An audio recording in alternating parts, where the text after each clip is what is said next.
Aabot sa 12 mamahaling sasakyan ang natagpuan ng Philippine National Police sa isang garahe ng isang condominium na umunoy pag-aari ni dating Representative Zaldy Co.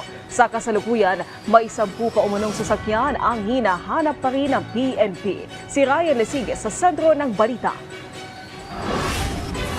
Nakatakdang isailalim sa forensic examination ng Philippine National Police o PNP ang mga sasakyan na kanilang na-recover sa garahe ng isang condominium na sinasabing pag-aari ng mga kumpanya na konektado kay dating Ako Bicol Representative Zaldy Co. Ayon kay PNP HPG Director Police Brigadier General Hansel Marantan, nasa 12 sasakyan ang nasa compound ng ICI. Kabilang sa susuriin ang mga kahinahinalang dokumento at kung paano na ipasok sa bansa ang naturang mga sasakyan. So there's malice dito sa mga investigation na ito. Kung you are in good faith to that, bakit di mo surrender yung mga motor vehicle subject of the investigation para matapos na? Ang problema, some of their mga advisors, they're concealing it. Kaya nahirapan yung mga investigators.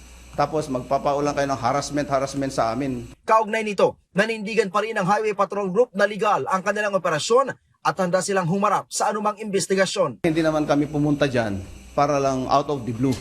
Pumunta tayo dyan kasi there's a bigger picture here na narinig ko naman yung mga interviews na there's a situation na naka-attach naman yan sa mga ghost projects and substandard subject of the biggest issue now in the country.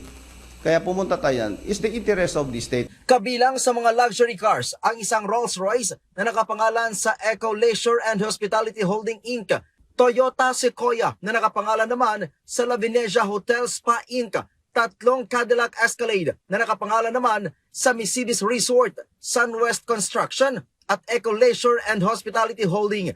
Meron ding 2 Lexus na nakapangalan sa Sunwest at La Venecia Hotel at isang Mercedes na nakapangalan sa Sunwest. Ang naturang mga sasakyan ay nagkakahalaga ng 145 million pesos.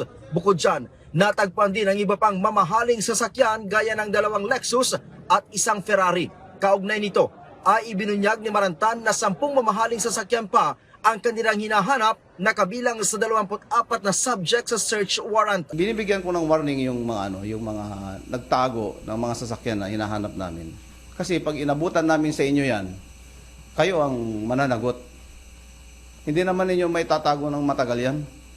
Ang laki-laki ng mga sasakyan na yan eh. So, mag-isip-isip na rin kayo dahil hindi naman kami inosente sa mga craft ninyo. Almost alam na namin yung mga modus na rin ninyo. Sa ngayon ay may natanggap na daw na surrender feeler ang PNP HPG sa ilang personalidad na may hawak sa mga sasakyan. Tuloy-tuloy din daw ang ugnayan ng PNP sa Bureau of Customs para sa isinasagawang investigasyon. Ryan Lesigue para sa Pambansang TV sa Bagong Pilipinas.